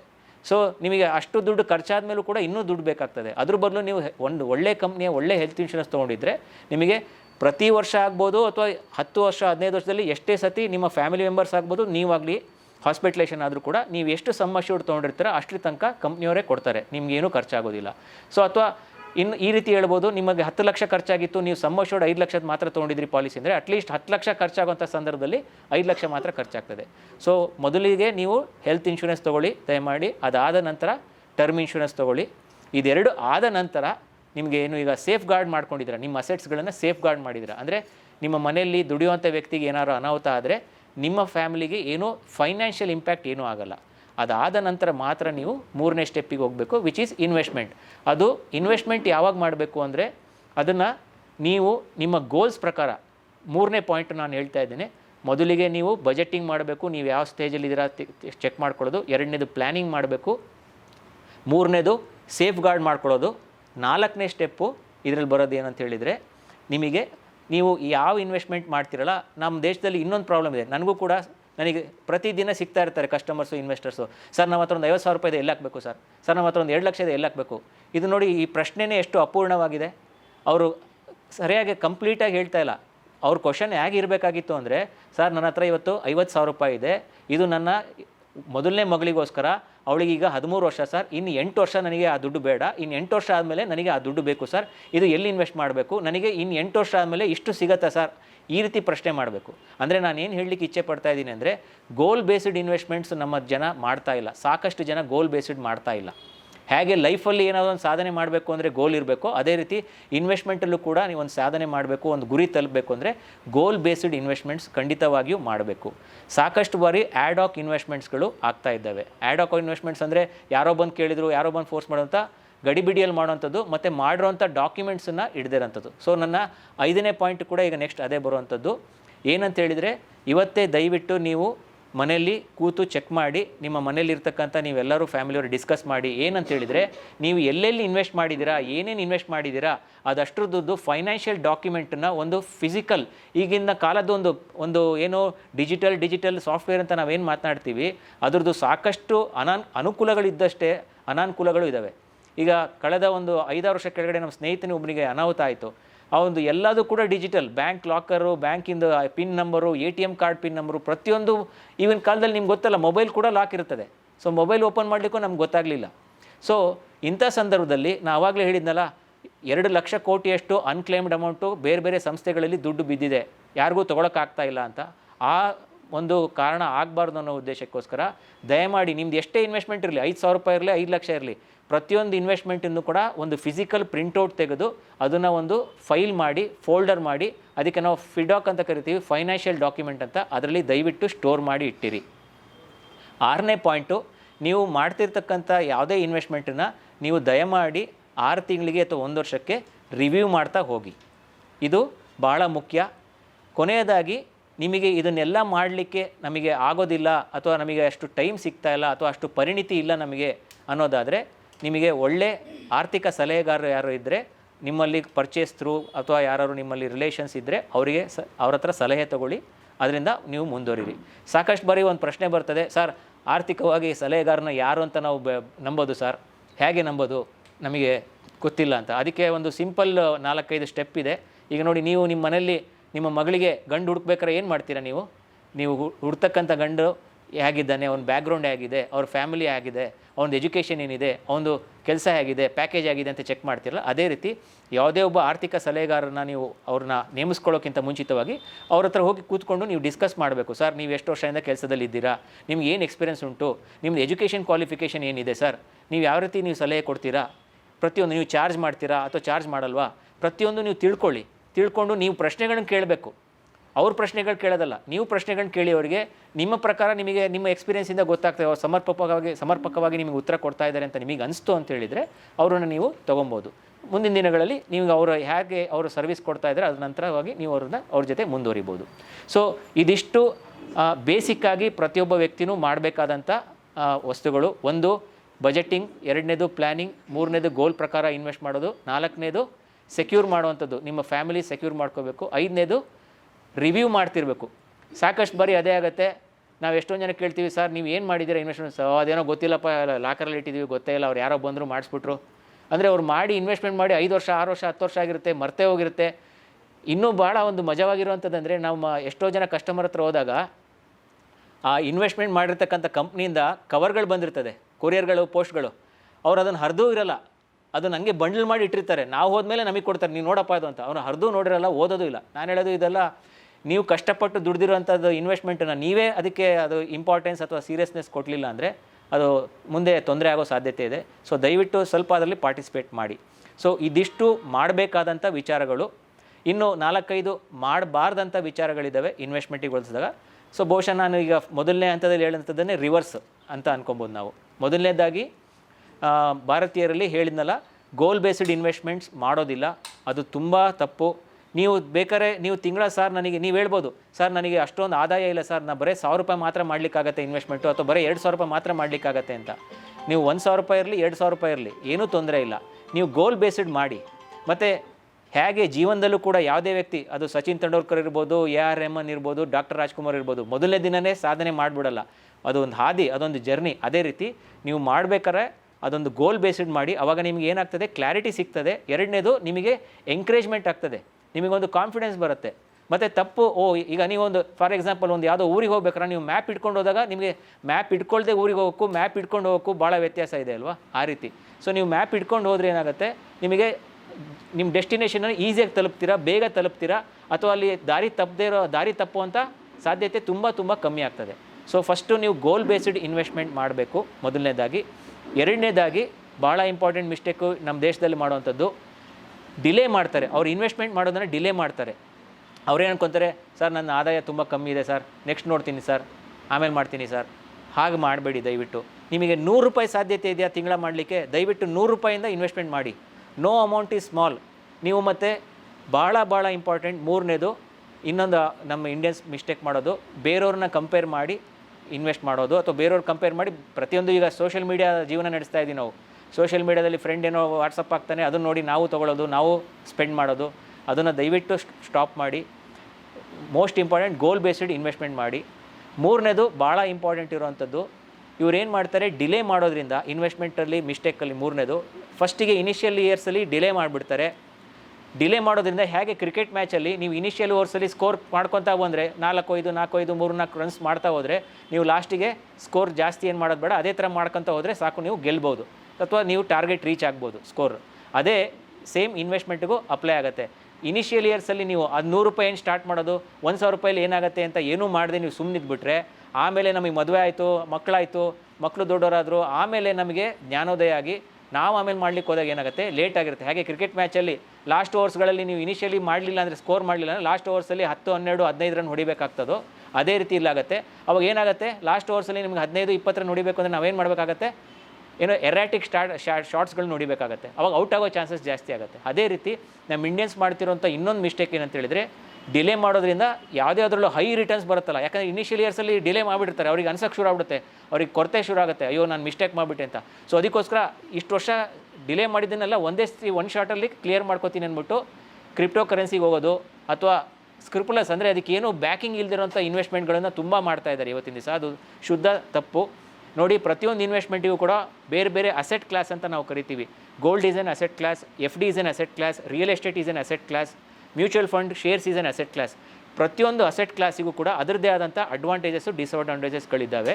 ಸೊ ಪ್ರತಿಯೊಂದು ಅಸೆಟ್ಟಿಗೂ ಕೂಡ ಒಬ್ಬ ಅಥಾರಿಟಿ ಇದ್ದಾನೆ. ಫಾರ್ ಎಕ್ಸಾಂಪಲ್, ನಿಮಗೆ ಬ್ಯಾಂಕಿಗೆ RBI is the authority, insurance ಕ್ಷೇತ್ರಕ್ಕೆ IRDA ಇಸ್ ದ ಅಥಾರಿಟಿ, NPSಗೆ PFRDA ಇಸ್ ದ ಅಥಾರಿಟಿ. ಅಂದರೆ ನಿಮ್ಗೆ ಏನಾರು ಅಲ್ಲಿ ಅನಾನುಕೂಲ ಆಯಿತು ಅಥವಾ ಏನಾದ್ರು ಕೊರತೆ ಆಯಿತು ಅಂತ ಹೇಳಿದರೆ, ನಿಮಗೊಬ್ಬರು ಅಲ್ಲೊಂದು ಸಂಸ್ಥೆ ಇದೆ ಕಂಪ್ಲೇಂಟ್ ಮಾಡಲಿಕ್ಕೆ, ನಿಮ್ಮ ಏನು ಸರ್ವಿಸ್ ಇಶ್ಯೂ ಇದೆ ಅದನ್ನು ಕ್ಲಾರಿಫೈ ಮಾಡ್ಕೊಳ್ಳಿಕ್ಕೋಸ್ಕರ. ಅದೇ ನಿಮಗೆ ಕ್ರಿಪ್ಟೋ ಕರೆನ್ಸಿಗೆ ಯಾವ ಸಂಸ್ಥೆ ಇದೆ? RBI ಇಲ್ಲ, ಗೌರ್ಮೆಂಟ್ ಆಫ್ ಇಂಡಿಯಾ ಇಲ್ಲ, ಯಾವುದೂ ಇಲ್ಲ. ಸೊ ಅದೇ ರೀತಿ ಸಾಕಷ್ಟು ಬೇರೆ ಬೇರೆ ಈಗ ಫಾಸ್ಟಾಗಿ ದುಡ್ಡಾಗುವಂಥದ್ದು ಭಾಳ, ಈಗಂತೂ ಯೂಟ್ಯೂಬ್ ನೋಡಿ ಇನ್ವೆಸ್ಟ್ಮೆಂಟ್ ಮಾಡ್ತಾ ಇದ್ದಾರೆ. ಬಹುಶಃ ಡಾಕ್ಟ್ರಿಗೆ ತುಂಬ ಚೆನ್ನಾಗಿ ಗೊತ್ತಿರುತ್ತೆ. ಇದು ಡಾಕ್ಟ್ರ್ ಫೀಲ್ಡಲ್ಲಿ ಒಂದು ಇಡಿಯಟ್ ಅಂತ ಒಂದು ಸಿಂಡ್ರಮ್ ಇದೆ. ಇಡಿಯಟ್ ಅಂತ ಹೇಳಿದರೆ internet derived information obstructing treatment ಅಂತ. ಅಂದರೆ ಇತ್ತೀಚಿನ ದಿನಗಳಲ್ಲಿ ಒಬ್ಬ ಒಳ್ಳೆ ಡಾಕ್ಟ್ರು 10 ವರ್ಷ ಓದಿ ಕಣ್ಣಿಗೆ ಎಣ್ಣೆ ಬಿಡ್ಕೊಂಡು ನಿದ್ದೆಗೆಟ್ಟು ಓದಿರೋದನ್ನು 5 ನಿಮಿಷದಲ್ಲಿ ಒಬ್ಬ ಮೊಬೈಲಲ್ಲಿ ನೋಡಿ ಇಂಟರ್ನೆಟ್ಟಲ್ಲಿ ನೋಡಿ ಅದನ್ನು ಮಾತ್ರೆ ತೊಗೊಳ್ಳೋದು. ಸೊ ಸೆಲ್ಫ್ ಮೆಡಿಕೇಷನ್ ಮಾಡೋದು. ಅದೇ ರೀತಿ ಇನ್ವೆಸ್ಟ್ಮೆಂಟಲ್ಲೂ ಕೂಡ ದೊಡ್ಡ ತಪ್ಪು ಇಂಡಿಯನ್ಸ್ ಮಾಡ್ತಾ ಇದ್ದಾರೆ. ನೀವು ನೋಡಿರ್ಬೋದು, ಬಜೆಟ್ ಸ್ಪೀಚ್ ಯಾರು ಕೇಳಿದರೆ ಅಥವಾ ಅದ್ರ ಮಾರನೇ ಸದ್ದು ನೀವು ಪೇಪರ್ ಓದಿದರೆ ನೀವು ತಿಳ್ಕೊಂಡಿದ್ದಿರ್ಬೋದು. F&O ಅಂತ ಕರೀತಾರೆ, ಅಂದರೆ ಹೈಲಿ ರಿಸ್ಕಿ ಇನ್ವೆಸ್ಟ್ಮೆಂಟ್ ಅಂತ. ಅದರಲ್ಲಿ ಎಷ್ಟೋ ಸಾವಿರ ಕೋಟಿಯಷ್ಟು ನಮ್ಮ ಜನಗಳು ಕಳ್ಕೊತಾ ಇದ್ದಾರೆ. ಸೊ ನಮ್ಮ ರಿಕ್ವೆಸ್ಟ್ ಏನಂದರೆ ಮೊದಲಿಗಿಂದನೇ ಸ್ಟಾರ್ಟ್ ಮಾಡಿ ಪ್ಲ್ಯಾನೆಡ್ ಆಗಿ ಇನ್ವೆಸ್ಟ್ಮೆಂಟ್ ಮಾಡಿ. ಮೂರನೇದು, ನೀವು ಎಲ್ಲಿ ಇನ್ವೆಸ್ಟ್ ಮಾಡ್ತೀರಾ ಅದನ್ನು ತಿಳ್ಕೊಂಡು ಮಾಡಿ. ದಯವಿಟ್ಟು ನೀವು ಒಂದು ಸಣ್ಣ 15,000 ರೂಪಾಯಿ ಮೊಬೈಲ್ ತೊಗೊಳ್ಳಿಕ್ಕೋಸ್ಕರ ಒಂದು ವಾರಗಟ್ಟಲೆ ಮೊಬೈಲಲ್ಲಿ ಚೆಕ್ ಮಾಡಿ, ರೇಟಿಂಗ್ ಚೆಕ್ ಮಾಡಿ, ವ್ಯೂಸ್ ಚೆಕ್ ಮಾಡಿ, ಎಲ್ಲ ಮಾಡಿ ನಾವು ಕಾಲ ವಹಿಸ್ತೀವಿ. ಅಂಥದ್ರಲ್ಲಿ ನಾವು ಹಾರ್ಡ್ ಅರ್ನ್ ಮನಿನ ನೀವು ಇನ್ವೆಸ್ಟ್ ಮಾಡ್ಬೇಕಾರೆ ಅದಕ್ಕೆ ಕಾಲ ಕೊಡೋದಿಲ್ಲ, ಅಂದರೆ ಟೈಮ್ ಕೊಡೋದಿಲ್ಲ, ತುಂಬ ತೊಂದರೆ ಆಗ್ತದೆ.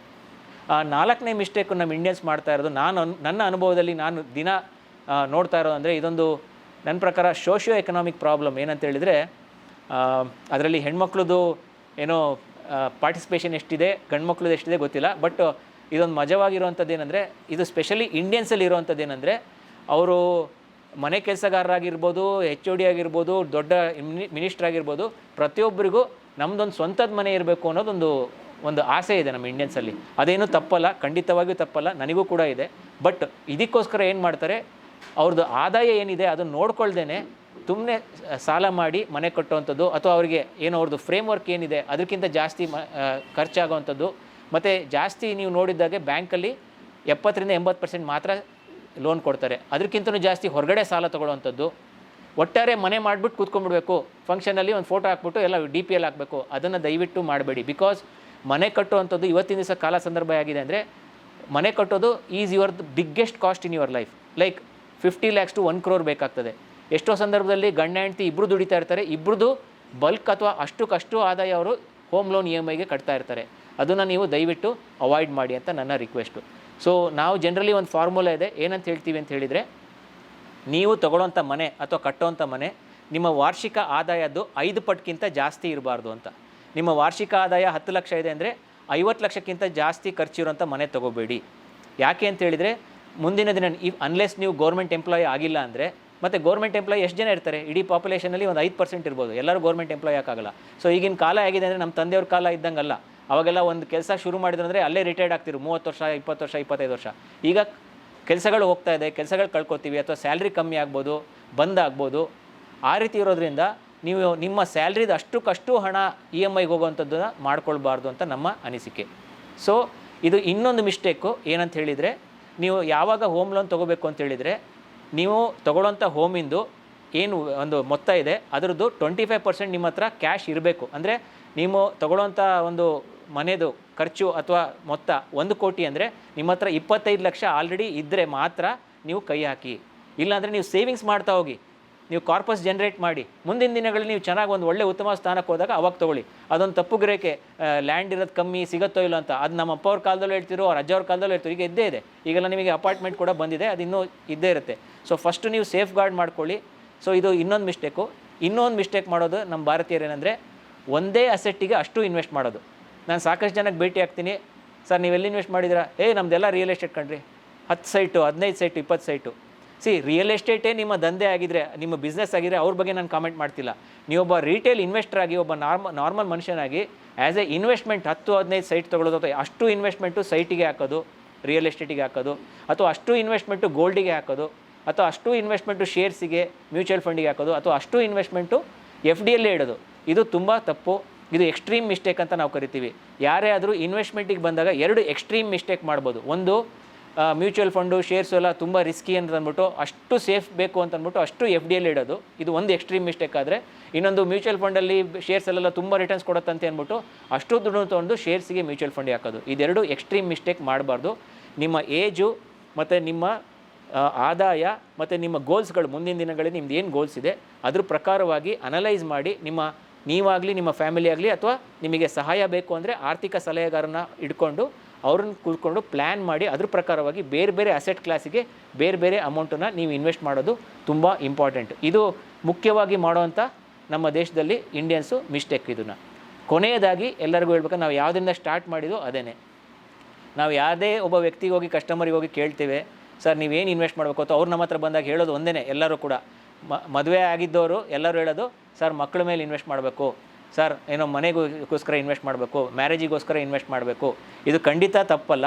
ಬಟ್ ನೀವು ಯಾರಾದರೂ ಏರೋಪ್ಲೇನಲ್ಲಿ ಜರ್ನಿ ಮಾಡಿದರೆ ನಿಮಗೆ ಗೊತ್ತಾಗಿರುತ್ತೆ, ಅಲ್ಲಿ ಏರೋಸ್ಟೆಸ್ ಹೋದ ತಕ್ಷಣ ಫಸ್ಟಿಗೆ ಹೇಳ್ತಾರೆ ಏನಂದರೆ, ಏನಾದರೂ ಅನಾಹುತ ಆಯಿತು ಅಂದರೆ ಫಸ್ಟು ನೀವು ಆಕ್ಸಿಜನನ್ನು ನಿಮ್ಮ ಮುಖಕ್ಕೆ ಇಟ್ಕೊಳ್ಳಿ, ನಿಮಗೆ ಇಟ್ಕೊಳ್ಳಿ, ಆಮೇಲೆ ನಿಮ್ಮ ಪಕ್ಕದವ್ರಿಗೆ ಕೊಡಿ ಅಂತ ಹೇಳ್ತಾರೆ. ಅದೇ ರೀತಿ ನೀವು ದಯವಿಟ್ಟು ಫಸ್ಟು ರಿಟೈರ್ಮೆಂಟ್ ಪ್ಲ್ಯಾನಿಂಗ್ ಶುರು ಮಾಡಬೇಕು. ನೀವು ಯಾವತ್ತು ದುಡಿಲಿಕ್ಕೆ ಶುರು ಮಾಡ್ತೀರಾ ಅವತ್ತಿನ ದಿನದಿಂದನೇ ರಿಟೈರ್ಮೆಂಟ್ ಪ್ಲ್ಯಾನಿಂಗ್ ಮಾಡಬೇಕು. ಯಾಕೆ ಅಂತ ಹೇಳಿದರೆ, ನಾನು ಆವಾಗಲೇ ಹೇಳಿದಾಗೆ ತುಂಬ ವರ್ಷ ಬದುಕ್ತೀವಿ. ಮತ್ತು ನಿಮಗೆ ಇಂಡಿಯಾದಲ್ಲಿ ಇವತ್ತಿನ ದಿವಸ ಫೈನಾನ್ಸ್ ಫೀಲ್ಡ್ ತುಂಬ ಮುಂದುವರೆದಿರೋದ್ರಿಂದ ನೀವು ಮೊಬೈಲ್ ತೊಗೊಳ್ಳೋಕ್ಕಿಂತ ಹಿಡಿದು ಕರ್ಟನ್ ತೊಗೊಳ್ಳೋ ತನಕ, ಡೋರ್ ಮ್ಯಾಟ್ ತೊಗೊಳ್ಳೋ ತನಕ ಪ್ರತಿಯೊಂದಕ್ಕೂ ಕೂಡ ಲೋನ್ ಸಿಗುತ್ತೆ. ಬಟ್ ನಿಮಗೆ ಯಾವುದೇ ಬ್ಯಾಂಕಲ್ಲಿ ಯಾವುದೇ ಸಂಸ್ಥೆಯಲ್ಲಿ ರಿಟೈರ್ಮೆಂಟ್ ಲೋನ್ ಅಂತ ಎಲ್ಲೂ ಸಿಗಲ್ಲ. ರಿಟೈರ್ಮೆಂಟಿಗೆ ನಿಮಗೆ ಯಾವುದೂ ಲೋನ್ ಸಿಗೋದಿಲ್ಲ. ಎರಡನೇದು, ನೀವು ರಿಟೈರ್ಮೆಂಟ್ ಆದಮೇಲೆ ರಿಟೈರ್ಮೆಂಟಿನ ಬಗ್ಗೆ ಯೋಚನೆ ಮಾಡೋದಲ್ಲ. ಕೆಲಸ ಸಿಕ್ಕಿದ ದಿವಸನೇ ಅಥವಾ ನೀವು ಆದಾಯ ಶುರು ಮಾಡಿದ ದಿವಸದಿಂದನೇ ನಿಮ್ಮ ರಿಟೈರ್ಮೆಂಟ್ ಬಗ್ಗೆ ಯೋಚನೆ ಮಾಡಲಿಕ್ಕೆ ಶುರು ಮಾಡಬೇಕು. ಇದರಲ್ಲಿ ಎರಡು ಭಾಳ ಮುಖ್ಯವಾಗಿರೋಂಥದ್ದಂದರೆ, ಯಾಕೆ ಅಂತ ಹೇಳಿದರೆ, ಎಷ್ಟು ಬೇಗ ನೀವು ಶುರು ಮಾಡ್ತೀರೋ ಆವಾಗ ನೀವು ಎಷ್ಟು ಕಮ್ಮಿ ಹಾಕಿರೂ ಸಾಕು ನಿಮ್ಮ ಗುರಿನ ನೀವು ತಲುಪ್ತೀರಾ. ಫಾರ್ ಎಕ್ಸಾಂಪಲ್, ನನಗೀಗ 45 ವರ್ಷ ಅಂತ ಇಟ್ಕೊಳ್ಳಿ. ಒಬ್ಬ ವ್ಯಕ್ತಿಗೆ 45 ವರ್ಷದ ವ್ಯಕ್ತಿ ಇನ್ನು 15 ವರ್ಷದಲ್ಲಿ 1 ಕೋಟಿ ಬೇಕು ಅವನಿಗೆ ಅಂದರೆ, ಅವನು 38,300 ರೂಪಾಯಿ ತಿಂಗಳ ಹಾಕಬೇಕಾಗತ್ತೆ, ಅಥವಾ 40,000 ರೂಪಾಯಿ ತಿಂಗಳ ಹಾಕಬೇಕಾಗತ್ತೆ ಒಂದು 15% ರಿಟರ್ನ್ಸ್ ಕೊಡುವಂಥ ಮ್ಯೂಚುವಲ್ ಫಂಡಲ್ಲಿ. ಅದೇ ಒಬ್ಬ 21 ವರ್ಷದ ವ್ಯಕ್ತಿ ಈಗಿನ ಕೆಲಸ ಶುರು ಮಾಡಿದ್ದಾನೆ ಅಥವಾ ದುಡಿಲಿಕ್ಕೆ ಶುರು ಮಾಡಿದ್ದಾನೆ, ಅವನು 60 ವರ್ಷಕ್ಕೆ ಹೋದಾಗ, ಅಂದರೆ ಅವ್ನು ರಿಟೈರ್ಮೆಂಟಿಗೆ ಹೋದಾಗ ಅವನಿಗೆ 1 ಕೋಟಿ ಬೇಕು ಅಂದರೆ ಬರೀ 871 ರೂಪಾಯಿ ಹಾಕಿದರೆ ಸಾಕು ಪ್ರತಿ ತಿಂಗಳು. ಸೊ ಇದಕ್ಕೋಸ್ಕರ ಏನಂತ ಹೇಳಿದರೆ, ನೀವು ಬೇಗ ಶುರು ಮಾಡಿದಷ್ಟು ನೀವು ಕಮ್ಮಿ ಹಾಕಿದರೂ ಸಾಕು, ನೀವು ನಿಮ್ಮ ಗುರಿನ ತಲುಪ್ತೀರಾ. ಎರಡನೇದು, ನಿಮ್ಮ ದುಡ್ಡು ತುಂಬ ಚೆನ್ನಾಗಿ ಬೆಳೀತದೆ. ಸ್ವಾಭಾವಿಕವಾಗಿ ನಿಮಗೆಲ್ಲ ಗೊತ್ತಿರೋಂಥದ್ದೇ, ಇದರಲ್ಲಿ ಏನು ರಾಕೆಟ್ ಸೈನ್ಸ್ ಇಲ್ಲ. ಇವತ್ತು 1 ಲಕ್ಷ ಹಾಕಿ 1 ವರ್ಷ ಬಿಡೋಕ್ಕೂ, 1 ಲಕ್ಷ ಹಾಕ್ಬಿಟ್ಟು ಎಫ್ ಡಿಯಲ್ಲಿ 20 ವರ್ಷ ಬಿಡೋಕ್ಕೂ ಸಹಜವಾಗಿ 1 ಲಕ್ಷ ಎಫ್ ಡಿ 20 ವರ್ಷ ಬಿಟ್ಟಿರೋದು ಜಾಸ್ತಿ ಬೆಳೀತದೆ. ಅದೇ ರೀತಿ ನೀವು ಇವತ್ತಿಂದನೇ ರಿಟೈರ್ಮೆಂಟ್ ಶುರು ಮಾಡಿದರೆ ಪ್ಲ್ಯಾನಿಂಗು, ನಿಮ್ಮ ರಿಟೈರ್ಮೆಂಟಿಗೆ ಹೋಗುವಂಥ ಸಂದರ್ಭದಲ್ಲಿ ನಿಮ್ಮ ಹತ್ರ ಒಂದು ಒಳ್ಳೆ ಮೊತ್ತ ಅಕ್ಯುಮುಲೇಟ್ ಆಗಿರ್ತದೆ. ಅದರಿಂದ ನೀವು ಎಷ್ಟು ಬೇಕಾದ್ರೂ ಏನು ಬೇಕಾದ್ರೂ ನಿಮ್ಮ ಒಂದು ಒಳ್ಳೆಯ ಜೀವನ ಶೈಲಿನ ಬಳಸ್ಬೋದು ಅಂತ ನನ್ನ ಒಂದು ರಿಕ್ವೆಸ್ಟ್.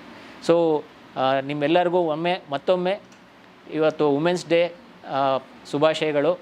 ಮತ್ತೊಮ್ಮೆ ನಾನು ನಮ್ಮ ಹಂಬಲ್ ರಿಕ್ವೆಸ್ಟ್, ನಾಳೆಯಿಂದನೇ ನೀವು ಸ್ವಲ್ಪ ಇನ್ವೆಸ್ಟ್ಮೆಂಟ್ ಬಗ್ಗೆ ಜಾಸ್ತಿ ಗಮನ ಕೊಡಲಿಕ್ಕೆ ಶುರು ಮಾಡಿ, ಮತ್ತು ನಿಮ್ಮ ಮನೆಯಲ್ಲಿ ಇದ್ರ ಬಗ್ಗೆ ಮಾತನಾಡಲಿಕ್ಕೆ ಶುರು ಮಾಡಿ ಆ್ಯಕ್ಟಿವ್ ಆಗಿ. ಇದರಲ್ಲಿ ಏನೂ ತಪ್ಪಿಲ್ಲ. ನೀವು ಪ್ರತಿಯೊಬ್ಬ ಹೆಣ್ಮಕ್ಳು ಕೂಡ, ನಾನು ಪ್ರತಿಯೊಂದು ಪ್ರೆಸೆಂಟೇಷನಲ್ಲಿ ಹೇಳ್ತೀನಿ, ಇವಾಗಲೂ ಹೇಳ್ತಾ ಇದ್ದೀನಿ, womens are better savers than men. ಗಂಡಸರುಗಳಿಗಿಂತ ತುಂಬ ಚೆನ್ನಾಗಿ ಸೇವಿಂಗ್ಸ್ ಮಾಡುವಂಥವ್ರು ಹೆಣ್ಮಕ್ಳು. ಒಂದು ಮನೆ ಕೆಲಸದ ಹಾಕಿ ಬರುವಂಥ ತಿಂಗಳ 500 ರೂಪಾಯಿ 1000 ರೂಪಾಯಿ ದುಡಿಯುವಂಥ ಹೆಣ್ಮಗಳಿಂದ ಹಿಡಿದು ಕಂಪ್ನಿ CEO ತನಕ ಹೆಣ್ಮಗಳು ಪ್ರತಿಯೊಬ್ಬರು ಕೂಡ ಸೇವಿಂಗ್ಸ್ ಮಾಡ್ತಾರೆ. ಬಟ್ ಅಲ್ಲಿ ಒಂದೇ ಒಂದು ಪ್ರಾಬ್ಲಮ್ ಏನಂತ ಹೇಳಿದ್ರೆ, ಅವ್ರು ಮಾಡಿದಂಥ ಸೇವಿಂಗ್ಸನ್ನು ಸರಿಯಾದ ರೀತಿಯಲ್ಲಿ ಚಾನಲೈಸ್ ಮಾಡಲಿಕ್ಕೆ ಅವರಿಗೆ ಮಾಹಿತಿ ಕೊರತೆ ಇರ್ತದೆ ಅಥವಾ ಪಾರ್ಟಿಸಿಪೇಷನ್ ಇಲ್ಲ. ಮತ್ತು ಎಷ್ಟೋ ಸಂದರ್ಭದಲ್ಲಿ ಏನಾಗುತ್ತೆ, ಅವ್ರಿಗೆ ಮಾಹಿತಿ ಕೊರತೆ ಇರೋದ್ರಿಂದ ಗಂಡನೋ ತಂದೆನೋ ಯಾರ ಮೇಲೆ ಅವ್ರು ಅವಲಂಬಿತರಾಗಿರ್ತಾರೋ, ಅವ್ರು ತೀರೋದ್ರ ನಂತರ ಬೇರೆ ಯಾರೋ ಬಂದು ಅದನ್ನು ಲಪಟಾಯಿಸುವಂಥದ್ದು, ಅಥವಾ ನಿಮ್ಮ ಅಷ್ಟು ವರ್ಷ ಕಷ್ಟಪಟ್ಟಿರೋಂಥ ದುಡ್ಡು ಬೇರೆಯವ್ರ ಪಾಲಾಗುವಂಥ ಸಾಧ್ಯತೆ ಇದೆ. ಅದಕ್ಕೋಸ್ಕರ ದಯಮಾಡಿ ನಿಮಗೋಸ್ಕರ ಪ್ರತಿಯೊಬ್ಬ ಹೆಣ್ಮಗಳು ಕೂಡ ಅವರು ಪ್ರತಿದಿನವೂ ಯೋಚನೆ ಮಾಡೋದೇನೋ, ನನ್ನ ಗಂಡನ ಚೆನ್ನಾಗಿ ನೋಡ್ಕೋಬೇಕು, ಮಕ್ಳನ್ನ ಚೆನ್ನಾಗಿ ನೋಡ್ಕೋಬೇಕು, ಅತ್ತೆ ಮಾವನ ಚೆನ್ನಾಗಿ ನೋಡಬೇಕು. ಮತ್ತು ಹೆಣ್ಮಕ್ಳಲ್ಲಿರೋ ಇನ್ನೊಂದು ಗುಣ ಏನಂತಾರೆ, ನನ್ನ ಹೆಂಡತಿ ಕೂಡ ಮಾಡ್ತಾಳೆ, ಅವ್ರು ತವ್ರ ಮನೆಗೂ ಕೂಡ ನೋಡ್ಕೋತಾರೆ ಚೆನ್ನಾಗಿ ಅವರು. ಅದರಲ್ಲಿ ಅದು ಭಾಳ ಹೆಮ್ಮೆ ಪಡುವಂಥ ವಿಚಾರ. ಸೊ ಪ್ರತಿಯೊಂದು ಫ್ಯಾಮಿಲಿನೂ ನಾವು ನೋಡ್ಕೋಬೇಕು ಅನ್ನೋ ವಿಚಾರ ನೀವು ಇರೋದ್ರಿಂದ ನೀವು ನಿಮ್ಮಂದು ಕೂಡ ನೋಡ್ಕೋಬೇಕು. ಪ್ಲಸ್ ಕೊನೆಯದಾಗಿ ಇಷ್ಟೆಲ್ಲ ನೋಡ್ಕೊಳ್ಳೋದು ಮಧ್ಯೆ ನಿಮ್ಮ ಹೆಲ್ತನ್ನು ಹಾಳು ಮಾಡ್ಕೊಬೇಡಿ. ಸಾಕಷ್ಟು ಜನ ಹೆಣ್ಮಕ್ಳುಗಳು ಅದೊಂದು ಕೊರತೆ ಇದೆ, ಇದ್ರ ಬಗ್ಗೆನೇ ಗಮನ ಕೊಟ್ಕೊಂಡು ಅವ್ರ ಹೆಲ್ತನ್ನು ಕೂಡ ಅವ್ರು ಹಾಳು ಮಾಡ್ಕೋತಾರೆ. ಸೊ ಹೆಲ್ತ್ ಆ್ಯಂಡ್ ವೆಲ್ತ್ ಎರಡನ್ನೂ ನೀವು ಕಾಪಾಡ್ಕೊಳ್ಬೇಕಾದಕ್ಕೆ ನನ್ನ ರಿಕ್ವೆಸ್ಟು. ನಿಮ್ಮೆಲ್ಲರಿಗೂ ಮತ್ತೊಮ್ಮೆ ವುಮೆನ್ಸ್ ಡೇ ಹಾರ್ದಿಕ ಶುಭಾಶಯಗಳು. ನಮಸ್ತೆ.